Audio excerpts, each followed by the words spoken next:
it's time for that visit with the person of Highstrangeness. The opening shot today is a Navajo kachina, and the name of the kachina is Yepide. And we have a really exciting show for you today, and ever so often you will run into that name again. That's the name, the kachina. Now, one of the things that the Navajos believe, and some other cultures, that the universe is in perfect balance. And when man or something other than out of the ordinary causes an imbalance, what happens is then people, things and people get sick and need to recover. And one way of doing that is by praying, by chanting, or by painting, in which case the opening shot was a sand painting. And I haven't talked about my book in a long time. It is called "And the Moral of the Story Is One Person at a Time." And because of today's shows, I thought I would remind you that it is still available, because there's a lot of stories that is in here from my previous visits with the Navajos. So for all the friends that wished me well on my little heart attack episode, I'm much better now and I'm in full balance again. So I'd just like for you to know that. I'm going to set up for a clip. So we have a lot on the agenda today, so I'm not going to linger with that very long. A few years ago, I showed you a painting by a man named Al King, and it is the spirits crying at the earth because it's a sad affair that we're in. And so I was going to call him and ask, could I use the painting again? I already had permission. And so what happened is Al King has went on to another plane, and he's no longer with us. So I like to dedicate the next, the first clip to Al King. And when we're done, I'm going to tell you a story about the music. In the meantime, if we could get ready for that. And I'm not going to be in that at all. This is strictly dedicated to our friend Al King. So when we're ready for that, I would like to go there.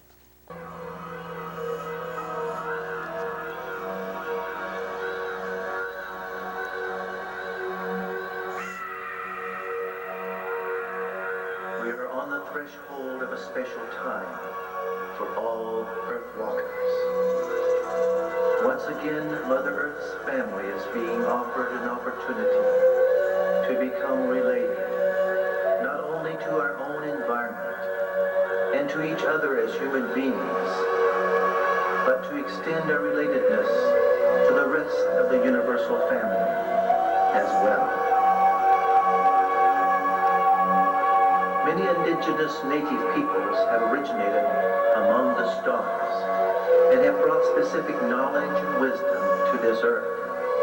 They wait until the right time to reveal sacred instructions to be given to spiritual-minded Earthwalkers. The Anishinaabe Peace Shield refers to this time as the seventh fire, a time when we can follow once again the sacred Maggot Shell into new dimensions and new realities of life. This shiny disc-shaped object led the Ojibwe people from the eastern homeland to another residence in the west. Now, if we choose, it can direct our steps as well toward pathways to another homeland.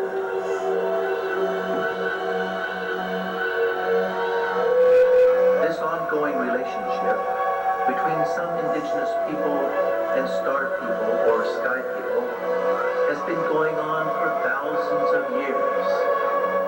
Many Native American ceremonies make use of a long-term connection to galactic communities or constellations, and tribal people often speak of their intention to return home to the rest of the family in the cosmos.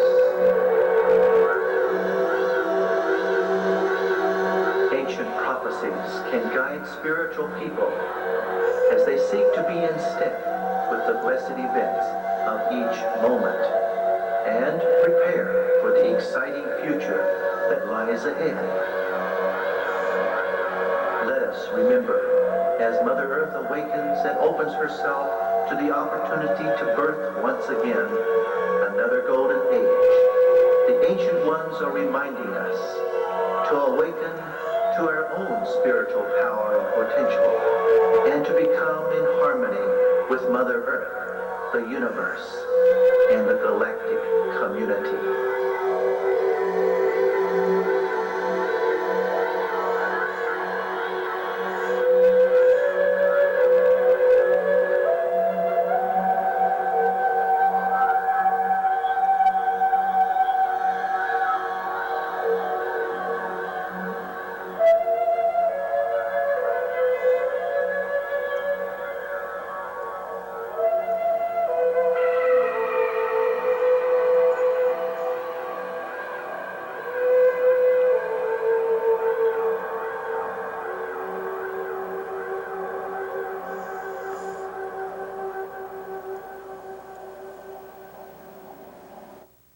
Safe journey, my friend.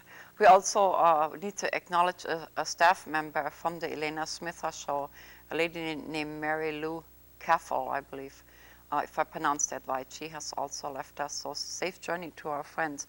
Now, the music you heard there is by by Douglas Bluefeather, and he's the gentleman that wrote part of the music and performed the music, the Native American part for the movie Wind Talker. And I ran into him in the canyon because that's where we're going. Our show today is about Canyon de Chelly in Arizona that I went to on my trip earlier this summer. And so because I'm going to take you in sort of a lifetime where you can experience the wind and the unrestlessness of our trip and all these things, I didn't edit this. So what I have done instead, to get you a good start on this, I'm going to set up for the next clip because these are still photos that I had. So I put them in a collage for you, and I'm going to be talking through that, and I'm going to explain to you what everything is so you can get a real good idea of where we went, and then later I will take you on the actual journey in real time, if you will. So if we can set up for that clip, I do not need audio with that because we're going to be talking right through that. And I would encourage you, if you get to go to Arizona, that's a trip that you really, should be making if you can, because it's just an experience that was very moving. I had to get permission from the Indian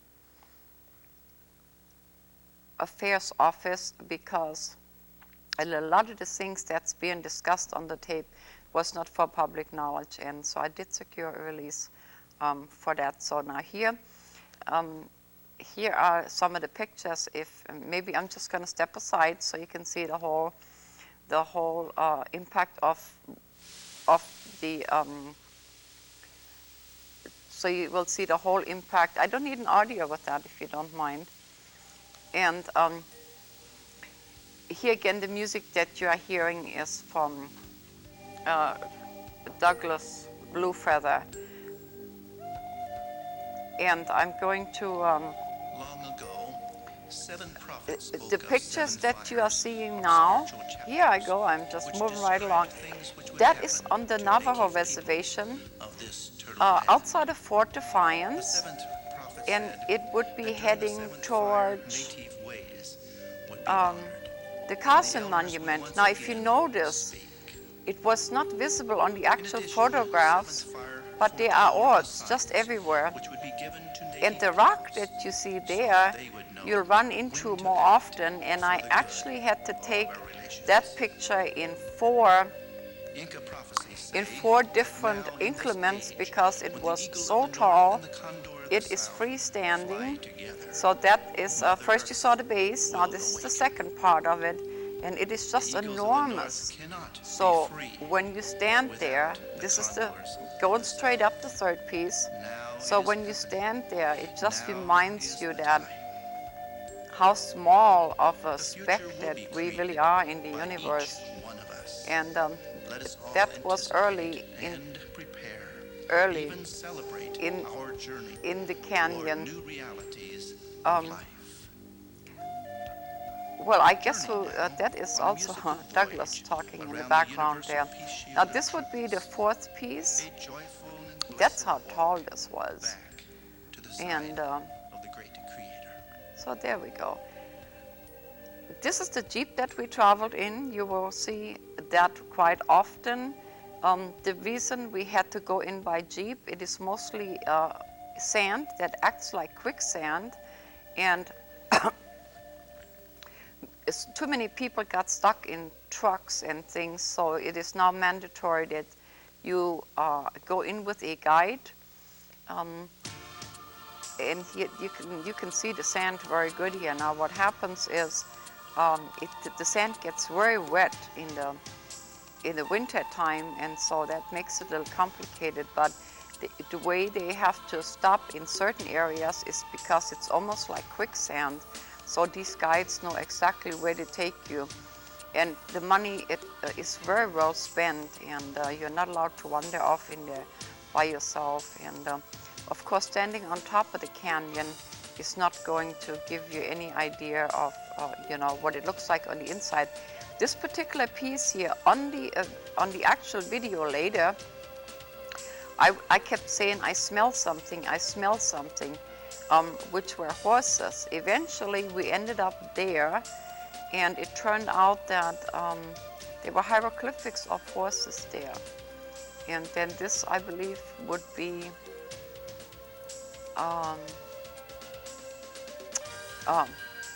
it looks like an owl. It looks like several owls, and it is just so incredible.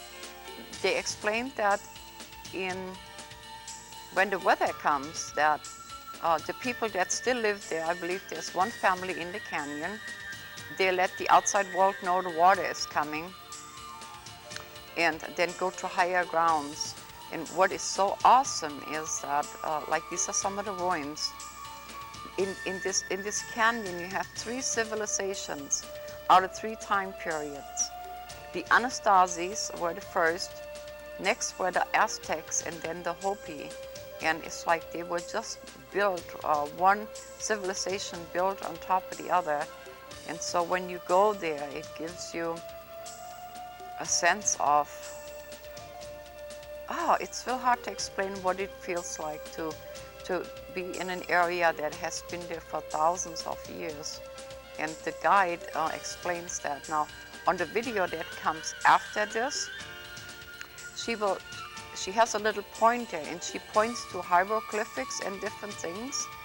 And of course, it takes 4 whole hours to go through there. And so we kind of gave you the best of, what I filmed. So what happens is sometimes she'll explain something, and you can't locate it right then and there, but eventually you see it, especially while you're driving. Everything happens so fast. And it's just like she had explained just recently that an agency took over and sponsors the tours and things, and they have a truck, and they call those shake and bakes.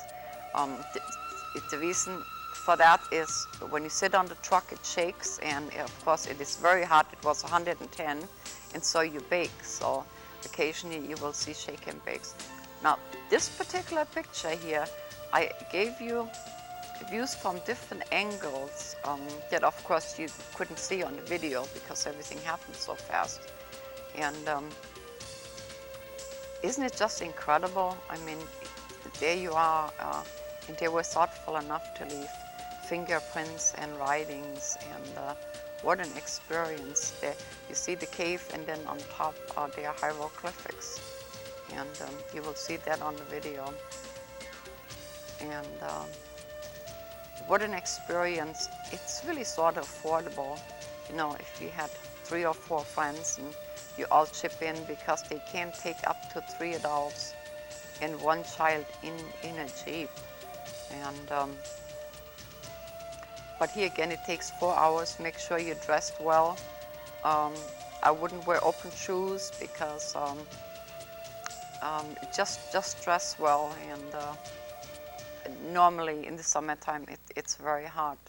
And they have breaks where you can stop in and have a little lunch. And this is a Navajo baby that I photographed in Colorado in 1994. And I thought it was appropriate for me to fit her in there for you. Just sleeping away.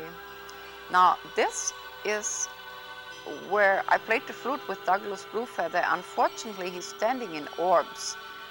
So he would be right there in those orbs. But he will be really visible when it comes to the video. And he just happened to be there, and we played the flute together. Now this is the Kachina, the opening shot. And I decided to paint it on my home. And took 3 days, but it's very well worth it. And he is the king of the crossroad for me. So that is that's a burger. Excuse me, in Fort Defiance. We have several shots of that. I stayed in a home right across the street from there.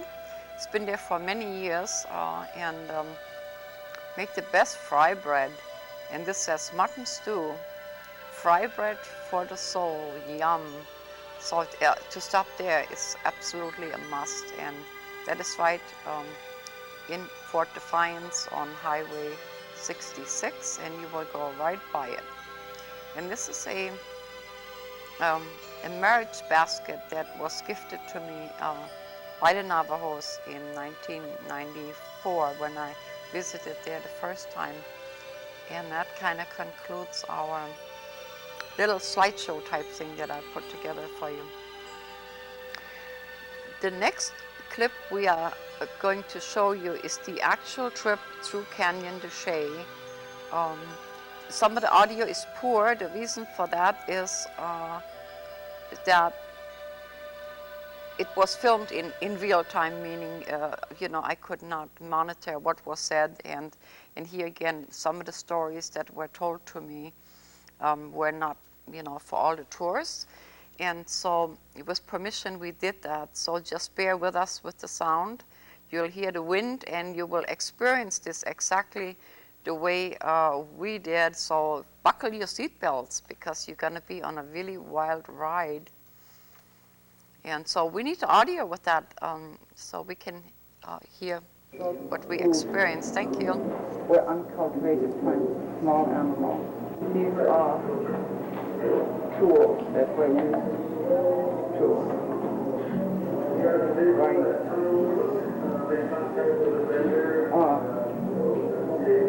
to grind corn.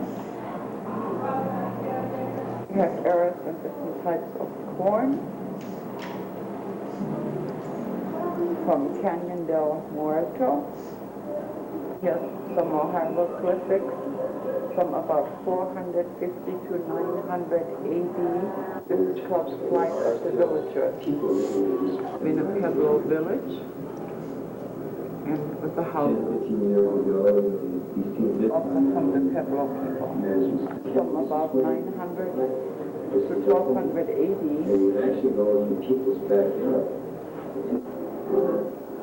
Here someone was thoughtful enough to leave fingerprints. The Hopi Farms in the canyon.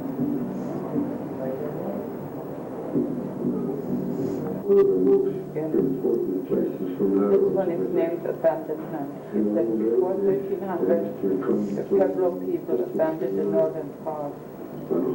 They also left the foothold in Canyon de Chelly. The modern day farm. We have a lot of Kachina.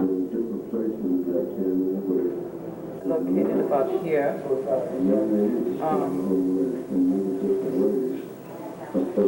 Canyon de Chelly and Gallup area. This would be a Hopi village.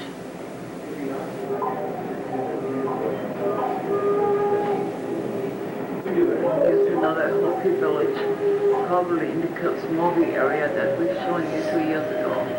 This is early Navajo. He says there was a wandering band from northwestern Canada drifting southward, and we now know them as the Apache and Navajo That would explain why so many similarities in some of the native people of the whole West. Picture here, it's called The Long Walk, and it shows where the pebble in the Spanish,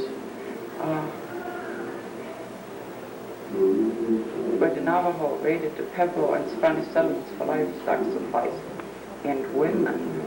More art, and actually all this can be found at the information center. Some of you are very familiar with this picture. That's this window lock, of course. I've showed that to you a few times before. This is a rug showing modern family life. You see the cars and modern houses.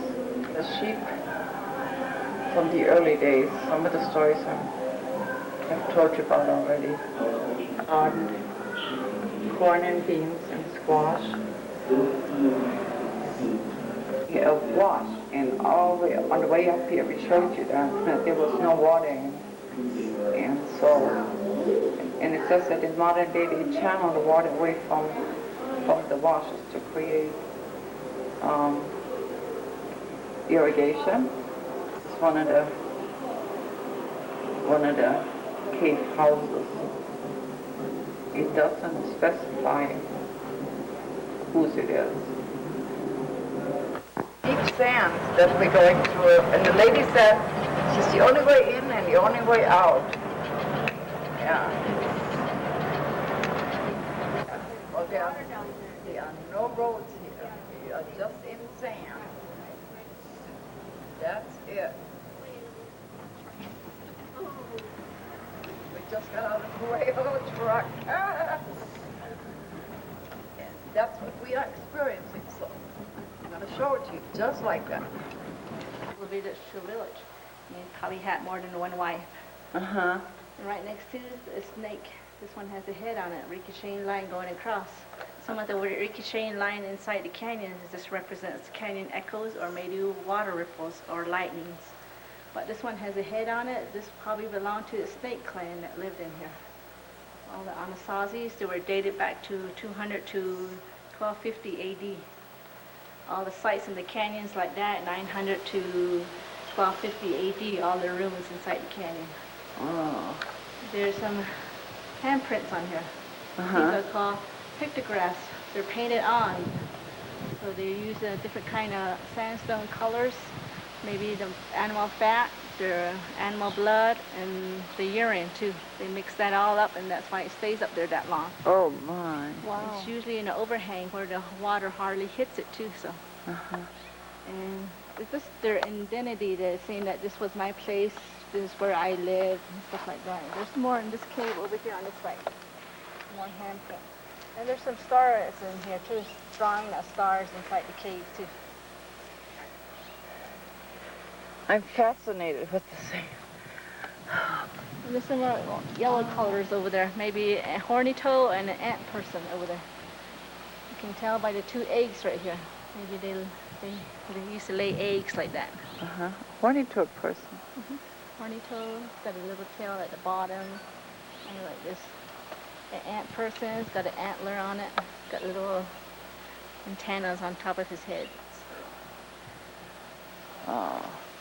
Well, we've seen signs on my trip over here. It says stay out or you will be shot. So this is really kind of generous. Yeah, Park Service came in here probably in 1931. Uh-huh. So then the Conservation Corps came in afterwards and they planted these trees. Tamarisk, Chinese elm. They were supposed to help the erosion inside the canyon. Right now it's just overtaking the land. It's Shenlin, yeah, no. This is natural. Looks like a lady walking, and we were just told that there's actually water under the sand. And because I'm so fascinated with the sand, I dug a little bit, and it's real moist under there. Yeah.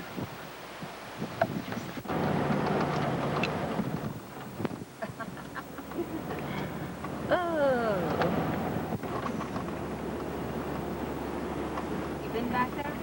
Not all the way back. I hiked down one side before, but I never went up, hiking upward. These are coming downward. like you're going up right now. Up the canyon. Just speechless. I think I'm gonna like dune. You know, like people ride dune buggies, and I think this is so crazy. But you know what? This might be fun. This is Standing Rock. It's not attached to the canyon. Right here, there's like an ET person standing here. Maybe an antler or a deer running. Kokopelli sitting here. A deer or antler running here. A Kokopelli sitting here playing his flute. Corn sprout, a ricocheting line going across, and a line of ducks or maybe turkeys going across here. Oh my. And right here is two person holding hands right here. And right here is a man with a pet belly. You see that one? Those are all done by the ancient Anasazis. So they were in here. There's 3 different kinds of rock cultures on here. Those are all Anasazi, and this middle part is all Hopi. Because there's a Hopi dance right here, doing a rain dance, snake dance. He's got 2 snakes in his hands. Got ricocheting line, leg, that means he's dancing. And this one's a diamond head rattlesnake, and this one's a bear claw. Maybe they have that in their clan system. And there's a coyote pal footprint right here, and there's a pottery right here. And maybe the 2 diamonds, this represents the way the lady wears their hairdo, 2 buns on each side of their heads. Oh, yeah. We suffocate them with maybe a sand or something like that, or corn that's grinded real fine. They put it in their nose and mouth and hold it. Because the deer was running around, they were siphoning for air, and that's how they... So all the horses are done by Navajos. This guy is riding on a horse here. Maybe it's Spaniard because it's a broad shoulder with the armor shoulder plated. So the Spaniards are the one that introduced the horses to the Navajos. Back in the mid 1500s, they came through here. Here, not the Cavalier, the Hopi was here, and they're just in here to plant their corn and peaches. They're the one that showed us how to farm and plant. They're the one that introduces the peaches. It's like owls. Like 4 owls.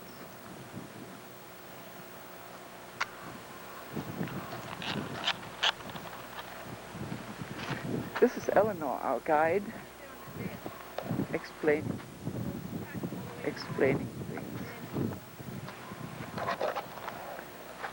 All done by Anasazis again. Anastasia's, oh my Why so far God. up there? Well, maybe the water was probably a little higher. bit wider, or maybe the sand dune behind was a little bit higher. Higher, up, too. yeah. You can see some footholds right here too. It's kind of faded on the side over here. Right here. And they probably crawl up on the ledge over here on the side here. Oh, God, how can they? It's so far up. And the land was probably up higher too. They said our canyon is dropping every year an inch. An inch? Shouldn't- Hang on to your camera here. Whee! Oh, my. Lady was telling us people that don't live here get stuck right about here. And they said they call them shake and bakes. There's a garden here. Looks like a garden, is it? There's some peach trees over there. Peach trees. They Yeah. already planted their cornfield too. If you look from the top, on the overlook, you'll notice it. Oh, I see. Yeah. Yeah, she said that when the Hopis were here to plant, they do speeches to this area. They came from the Spaniards.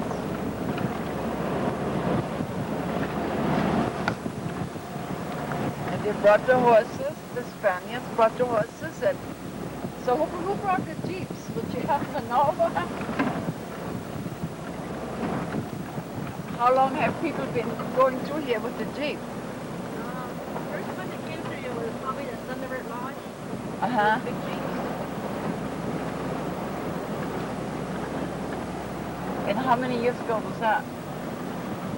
I mean, we documented the horses and the peach trees, so we might as well document the jeeps too. The tour started back.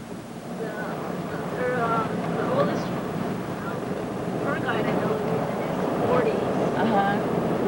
And Daniel's grandpa used to be a tour guide too, so Since the 50s, yeah. Going through a little.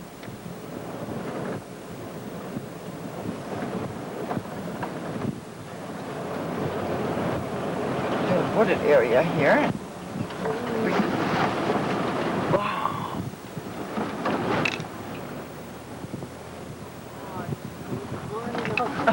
Whoops.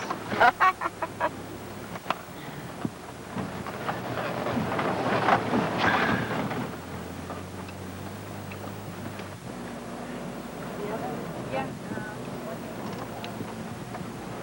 There's some rock art and there's some probably there used to be potteries up there, but this one has storage areas quite a ways off. Some of the storage areas are built right next to the ruins, their homes. These are ruins. The storage off way over on the right side, way over there. Here was a landslide. And the land was probably up higher because of that juniper tree sitting up there. Maybe there was a staircase that came down. And the rest of the way they use a ladder. I'm going to go up so you can see how high that is. So why would they Just choose to keeps live up there? going. Over here? Wild animals and their enemies. So kind of camouflage them up there. They use whatever structure that fell down and they built their homes from there. This is the sheep that we in. Wild animals, they probably had bears, mountain lion, bobcats, and deers that used to roam down here. But right now we don't have it down here. We have it further up the canyon. Down here we only have coyotes, squirrel, There's some people on horseback. porcupine, skunk, raccoon. We only have that down this far. As you notice, the rocks are sticking out behind us. Rocks are sticking out where the sandstone. Right in front of us. We're probably up that high up before.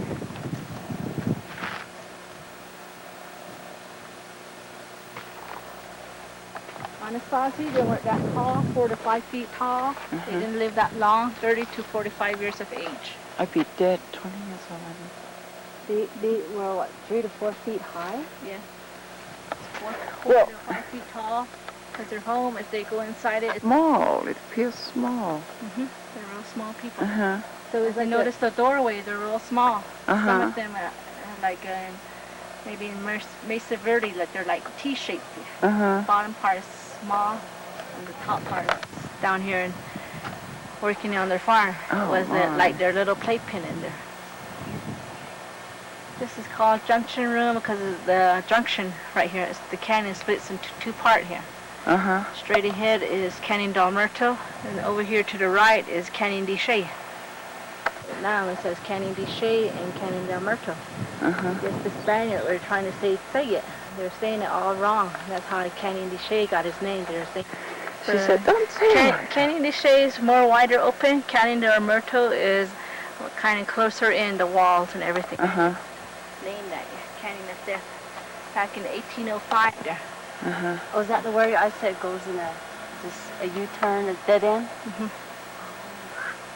It's right, probably a little ways from Mommy Cave, where Massacre Cave is. I guess what happened is the Spaniard used to come through here all the time, looking for slaves to work on their silver and gold mine back in White Mountain area. Back then, this was all Mexico. It was called Mexico. It wasn't a state yet back then. So I guess they were in here looking, and they always take women and children for their slaves. And then that day they were coming through here again. And I guess the Navajos were wondering why all these people were disappearing. Oh, They my. were taking them. And then one day the Navajos trained one lady, one beautiful lady, to be a warrior, to track herself and stuff like that. So one day I guess they were out again, working. And they said after that everybody came back to the homes, and she was the one that was missing that day. And I guess they took her, and on the way back where they were taking her, I guess you marked her trail all the way back. I guess they started trusting her while she was there working. She used to go out and gather wood by herself. So she was there for about 3 years probably. And then I guess one day she gathered, when she goes out to gather wood, she used to take food with her and hide them. And then one day, I guess they trusted her again to go out and gather wood by herself. And that's when she escaped and came back over here and told the man what was going on. And that's when the man started hiding their women and children up in ledges, maybe like this one over here. So then, I guess they used to do that, and then I guess the Spaniard was coming through here again. And they said that lady knew Spanish from all those years that she was over there. I guess she's the one that yelled out to them. Said, "Go home, you're not wanted here," in Spanish. And then I guess one of the officers saw them and stopped and turned around, and he went up there and was talking to her up there on the ledge. And they got into a fight up there. They're struggling around, wrestling around, and then while they were doing that, they fell off to their death on the ledge from up there. So there's a sign up there at Massacre Cave up there, and it says where they fell to their death up here. Then the rest of the troop, they started shooting from the bottom, trying to hit them all. Kill them all up there, but they couldn't hit them. It was too far up. This ricocheting off the sandstone up there. So that went on for a couple of days. After that, half of the troop went all the way around. So then after, towards probably a day and a half, they went all the way around, and towards the evening they got there. And they started shooting from there. And that's when they massacred all of them down there at the bottom. And that's why they call it Massacre Cave. Massacre Cave. Yeah, and then once after that, they killed them all. The troops said, "Why don't we get a reward?" Back then, they used to get rewards for cutting off ears. Oh, my. So they cut off all their ears, and they strung it up in a wire, and they got a reward for it. But one little boy got away during the fight, when the fighting was going on. He's the one that kept telling the stories generation to generation. I guess he passed on. So he's the one that got away and told the man what happened To the people here, yeah. So this massacred just women and children there. So that's why they named it Death Canyon. And the long walk took place from there too. You probably heard about that. Yeah. Down this way? Yeah. I'm gonna be... Navajo Fortress Rock, they call it.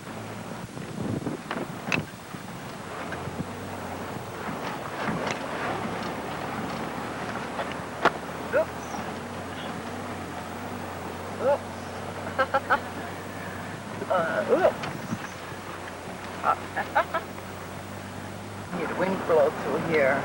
There's hieroglyphics up there. See them up there. See it? Right up there. Whoops. This is what we're going through, so if we can do it, you can do it.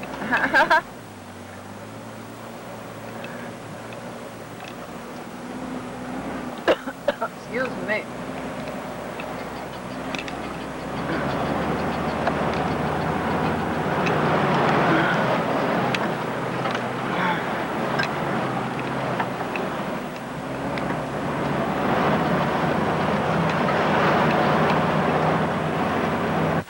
Right above it, where that black street stops, right on that ledge, there's more up there. Oh, I see it, yeah. Right over here in this little cave over here, too. How did they climb up there? They use foot and hand holes, little dots in the sandstones. And they call it, this place, they call it ceremonial caves. Right behind those, the storage area, there's some drawings, pictographic drawings in there. Medicine man doing their ceremonies and stuff like that. In this cave over here, there probably was a site there, but it came down already. And this is where a Navajo family lives. It's made out of rock and mud. Back then, they didn't have access to vehicles, so they made their homes out of rocks. Rocks, yeah. So now these days, they have vehicles where they can bring in their logs. They have some places they have log hogans in here. But this one's the old model one because it's made out of rock. They used to have a mud tub, but they changed it into a modern tub.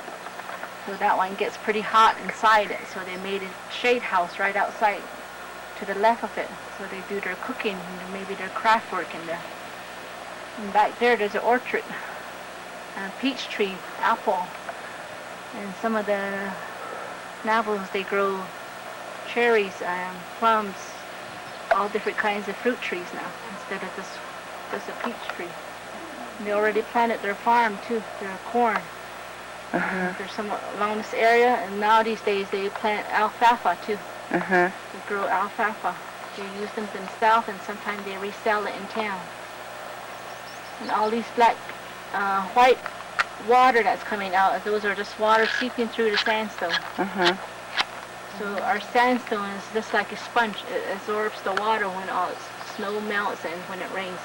There's probably a lot of water inside the sandstone. And all that white streak way up there is just a natural slide for the kids. What they do is take some sand from down here and they take the sand up there. Oh, how cool. Throw the sand down and get another rock and slide on it. Oh, man. So it's just That- their natural slide. That's almost like what we got when the boys jumped in that wash. Oh, my God, you thought he was going to hit the bottom. But he came right back up. That's ancient stuff, right? Or is it? Oh, They no. use them still. Yeah, they still use that. A sand slide. There's a trail that comes off of there. They call it Bear Trail. Right That's there, probably a nothing natural goes on. slide. So who says you need a video game? Wow. Oh, And there's another trail that goes up that way. They call it Baby Pea Trail. If you look right next to that cave right there, that alcove right there, right above this tree, this cottonwood tree, there's a hole right up there on top. There's a staircase that right next to the left side of it. I don't know if you can see that. I got it on video. There's a trail that It's goes a trail. up Yeah, I see it. there. They call it Baby Pea Trail. I guess the man was carrying a baby on his back and was peeing all the way up. I guess so. That's a good story. We're really debating to do this or not, so we're not. This is Cat Rock. Oh, how cool. It's got ice and everything. Wow. And hey, to my viewfinder, I see a figure next to it, like a person maybe. Huh. Right there, his face.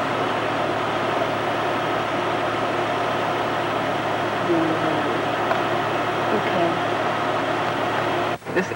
Tell me again, it's called what? Round square Round kiva. square inch. Kiva. Wow.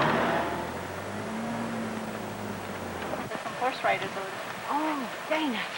Walking. Huh? I keep smelling something, I'm telling you. There's storage back there. Behind that big boulder, there's some ruins. All the way over here, there's some more ruins behind that boulder. And that one goes up into the overhang. Yeah, when the sun hits it. And then all the way over, there's 3 little circles. Probably not little if you go up there. Yeah. There's 3 circles. The first one's a turtle, full moon, and then the eclipse. Oh, I see it. And there's echoes here too. Like you heard that man over there. This is what maybe our canyon floor used to look like right in front of us here. With all these trees behind us that were planted. But some more greasewood trees too, and maybe some sage. If you notice the old pictures, some of them are at the Park Service, you'll notice some old pictures that have hardly nothing down here, just like this here.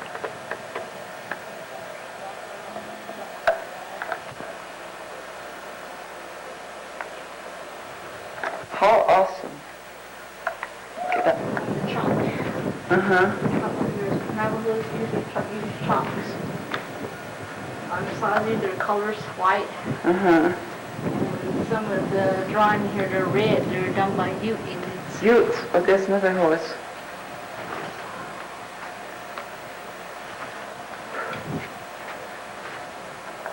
So this all white area, the water hardly hits it too.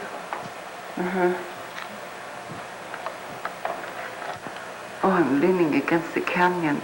But it feels cool. battery died.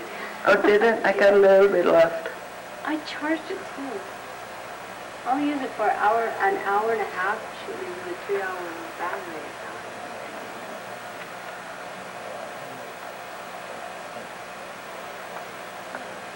I found flowers, blue flowers. What are they called? Blue flowers. Nitrates. Beautiful. And look at it. I have not found the cactuses right this minute, but there's some beautiful cactuses They come here. out like this. These are poisonous. They're poisonous if you use it right. Uh-huh. The thing inside here, they're poison. Oh. Even these one here. That, what is it again? Gypsum weed. Local weed. Local weed. We know what that is. It's called overlook. You're the nice lady that we went into the first time. Your name? Ronnie? Ronnie. Hi. She's So so you think loud. It's cool, huh? Yeah. Hot. Hot, yeah. It's That so makes you loud. reevaluate your lifestyle, huh? Yeah. Yeah. Rock here, overhang. Martini or the hangover. Oh. It means it's a hang. Oh, a martini. Oh, now I got it, a martini. Whee. It's got a hangover in here. I'd shake your bakes again. Yeah, on Anasazi, they used to travel by rainbows. That's what that means. Yeah. Maybe it was 4-story high up. And there's a sign there that looks like a swastika over here. This represents north, east, south, and west. That's what that represents. Uh-huh. The Navajos used them in 17 and 1800 in their craft work. They still use them in their rug work. So you can walk around along the ledge. We'll stop here for 15 minutes. There's a restroom over there. Oh, how wonderful, yeah. We can't go in there. Oh, let's have a snack. Oh, how cool. Can I buy you something? No, it's okay. Unless you could, oh, maybe, what if you do? I don't have a little money. You probably... You know how to, did you know how, I know how to play the flute?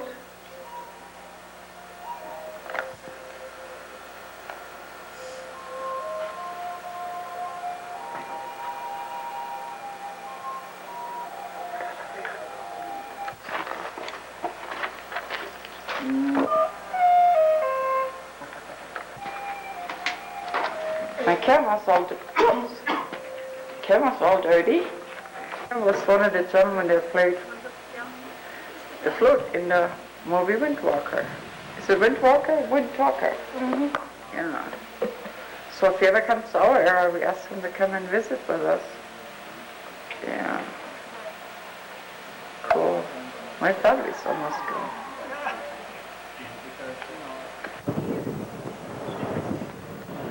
Yeah, the wind comes through here. Listen. Wow.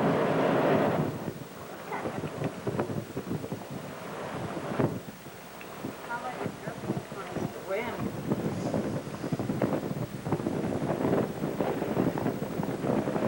Isn't that beautiful?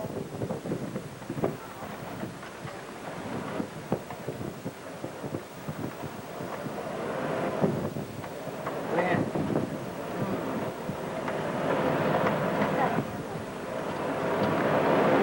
Why do you stay out here for so long without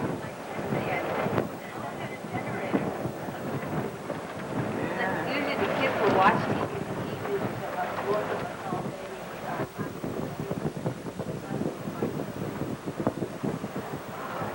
Because I noticed that you live down on the boat once in that long time.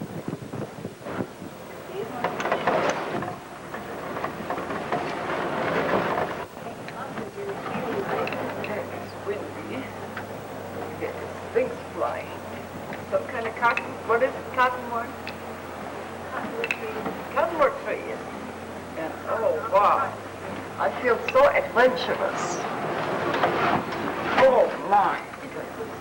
Huh? Yeah.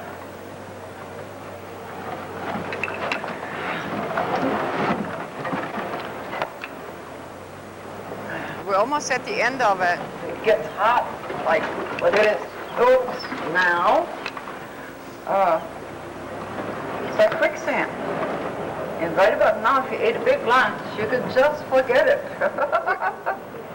We're almost at the But I end of can it. eat, so not a problem.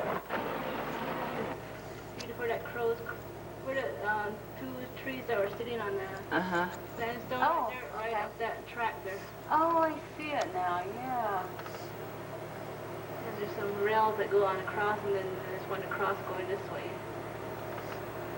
They still use that trail too. They call it Yabiche Trail. And there's some more pictograph on the wall there. There's a mutt head, and there's like a road runner or maybe a turkey. And then over here to the left side, there's like a scorpion. If you notice that scorpion, they say that there's a story that goes with it. It's Mother Nature's womb, they say. There's 3 levels that we came from the underground. That's the story that came through. So, and then right below it, there's a cross. The middle circle is us, yourself, and then the 4 outer circle is your 4 clans that we have. We have our mother's, father's clan, and then we have maternal and paternal clan that we have that we can't marry into. Other clans we can marry into. Then right below is like a square circle. And then right below that square circle is like a bull's eye. If you notice, it's where that black part is. If you notice the bull's eye, it's like an eyeball. It looks like a fish laying there. Well, I thank you for sticking with us, but it was a wonderful trip. It was really, it sounded like real time because the wind, it was just really windy at times. I want to tell you that in order for me to do these trips and get all this material, I need help sometimes. And so I really like to acknowledge all the friends that made this whole thing possible for me personally and for you, the viewer. And so I really appreciate it, and I thank you. I might have time to tell you a quick story. After we left the canyon, now mind you, this is a 4-hour trip. It takes 4 hours to go around. There's one way in and one way out. Now, Douglas Bluefeather was in there playing the flute with all of us, and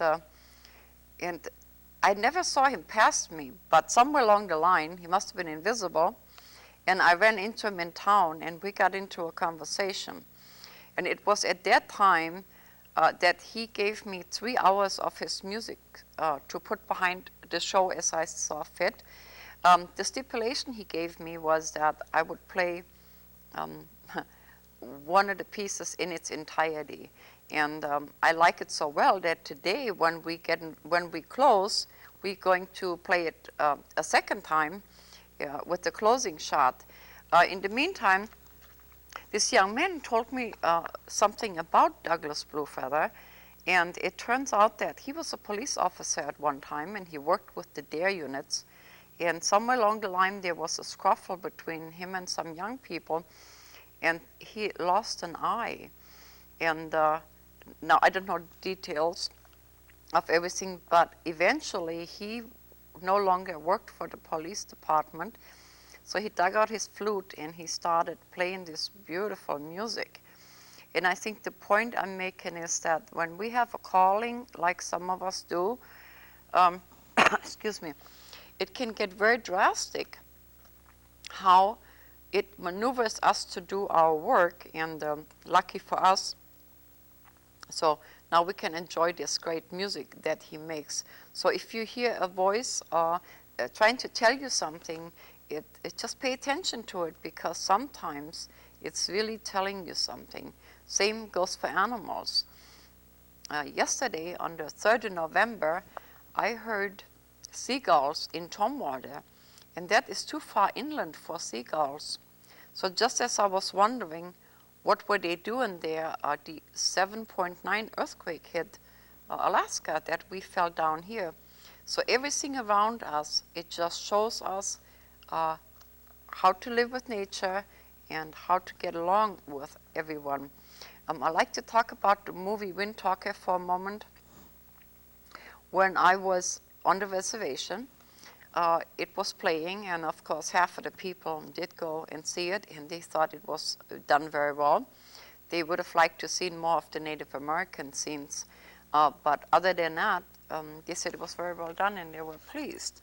Now, I had been to the cemetery there like 4 or 5 years earlier, and so I was familiar with some of the stories of the Wind Talkers. And so the movie is now on DVD and also on video. It's a really, really good movie. I like to tell you though, it's very violent, and but it's very truthful, and you cannot really turn off the violence, because then you lose what the story is trying to tell you. So if you have small children, you know, maybe you want to monitor that. But it's really a good movie, and I recommend it. Again, give yourself a hand for you making that trip with us today, and come see us next week and enjoy our closing with a Douglas Blue Feather. Bye.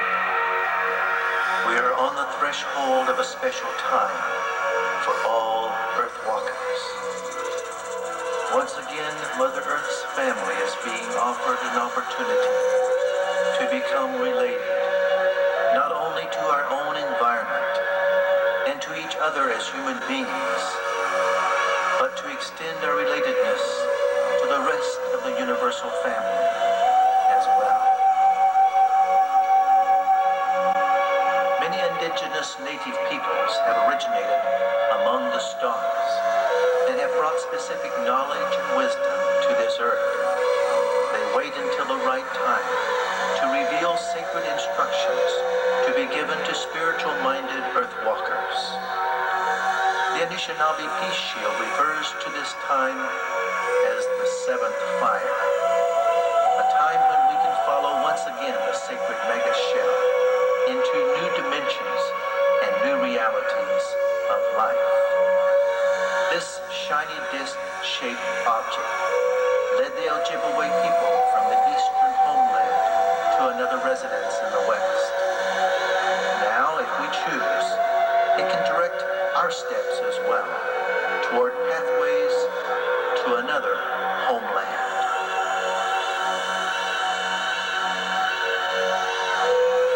This ongoing relationship between some indigenous people and star people or sky people has been going on for thousands of years. Many Native American ceremonies make use of a long-term connection to galactic communities or constellations, and tribal people often speak of their intention to return home to the rest of the family in the cosmos. Ancient prophecies can guide spiritual people as they seek to be in step with the blessed events of each moment and prepare for the exciting future that lies ahead. Let us remember, as Mother Earth awakens and opens herself to the opportunity to birth once again,